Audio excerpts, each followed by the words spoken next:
అపరిష్కృతంగా ఉన్న భూ రెవెన్యూ సంబంధిత సమస్యల పరిష్కారం కొరకు డిసెంబర్ 6 నుండి జనవరి 8 వరకు రెవెన్యూ సదస్సులను రాష్ట్ర వ్యాప్తంగా ప్రతిష్టాత్మకంగా నిర్వహిస్తుందని, గ్రామాల్లో ప్రజలు ఈ కార్యక్రమాన్ని సద్వినియోగం చేసుకోవాలని జిల్లా collector doctor yes Venkateshwar, MLA Bojjala Sudheer Reddy సంయుక్తంగా పేర్కొన్నారు. గురువారం ఉదయం శ్రీకాళహస్తి నియోజకవర్గం తొట్టంబేడు మండలం విరూపాక్షపురం గ్రామంలో ఏర్పాటు చేసిన రెవెన్యూ సదస్సు నందు శ్రీకాళహస్తి ఎమ్మెల్యే బొజ్జల సుధీర్ రెడ్డి, ఆర్డీఓ భానుప్రకాష్ రెడ్డి తదితర సంబంధిత అధికారులతో కలిసి కలెక్టర్ పాల్గొన్నారు.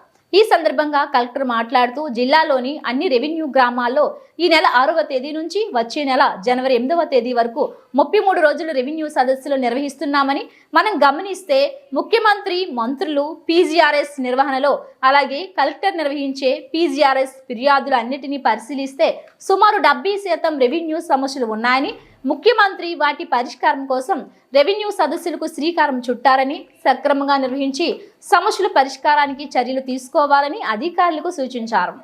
రెవెన్యూ సంబంధిత భూ సమస్యల పరిష్కారం ద్వారా గ్రామాల్లో తగాదాలు తగ్గిపోయి శాంతి భద్రతలు కూడా మెరుగుపడతాయని అన్నారు. గ్రామాల్లోని ప్రజలకు సంబంధించిన భూ సంబంధిత మరియు ఇతర రెవెన్యూ సంబంధిత సమస్యలపై రెవెన్యూ సదస్సుల్లో అర్జీలు వస్తున్నాయని, వాటి పరిష్కారం కొరకే ఈ రెవెన్యూ సదస్సుల నిర్వహణ అని, రెవెన్యూ యంత్రాంగం ప్రజల ముంగిటికి వచ్చి వారి సమస్యల పరిష్కారానికి చర్యలు తీసుకోవడం జరుగుతుందని ప్రజలు సద్వినియోగం చేసుకోవాలని తెలిపారు.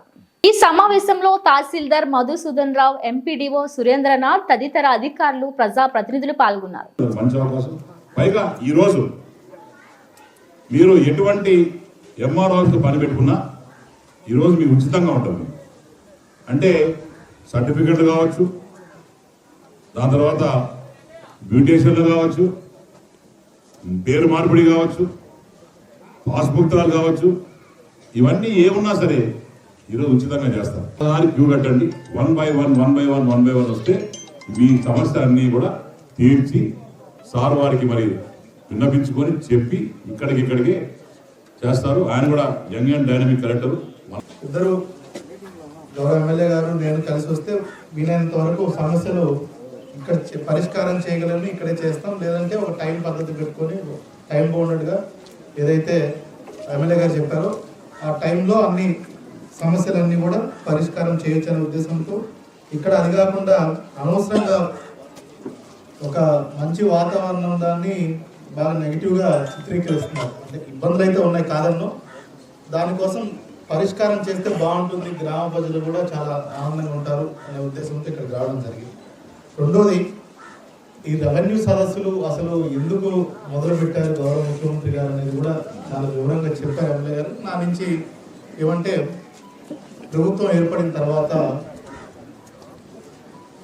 అక్కడ విజయవాడలో మంత్రులు, శాసనసభ్యులు, అక్కడికి గౌరవ ముఖ్యమంత్రి గారు కూడా విజయవాడలో రోజు అర్జీలు తీసుకున్నారు.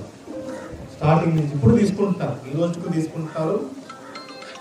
మేము కూడా సోమవారం అదేవిధంగా కలెక్టర్ ఆఫీస్లో, తహసీల్దార్ ఆఫీస్లో, ఎంఆర్ఓ ఆఫీస్లో, అది కాకుండా మిగతా రోజులు కూడా వచ్చే అర్జీల్లో 70%, అంటే మిగతా జిల్లాలో 50%, ఈ జిల్లాలో మాత్రం 67 నుంచి 70% కేవలం రెవెన్యూ ఇష్యూకి సంబంధించిన అంటే భూమి సమస్యలకే ఉన్నాయి. కలెక్టర్గా నాకు సుమారుగా 103-104 డిపార్ట్మెంట్లు ఉంటాయి, కానీ అందులో 70% రెవెన్యూ సమస్యలే.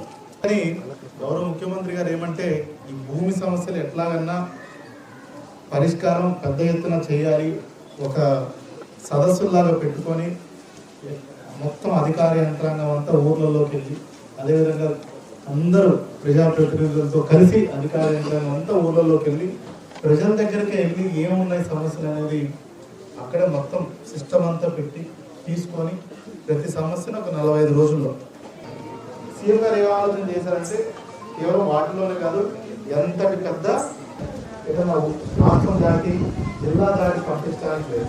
లోకల్గా మీకు ఎంత కావాలన్నా ఏది కావాలన్నా తీసుకోవచ్చు, కానీ దానికి ఒక పద్ధతి పెట్టారు. ఇక్కడ పంచాయత్ సెక్రటరీ ఇండియాలో నాకు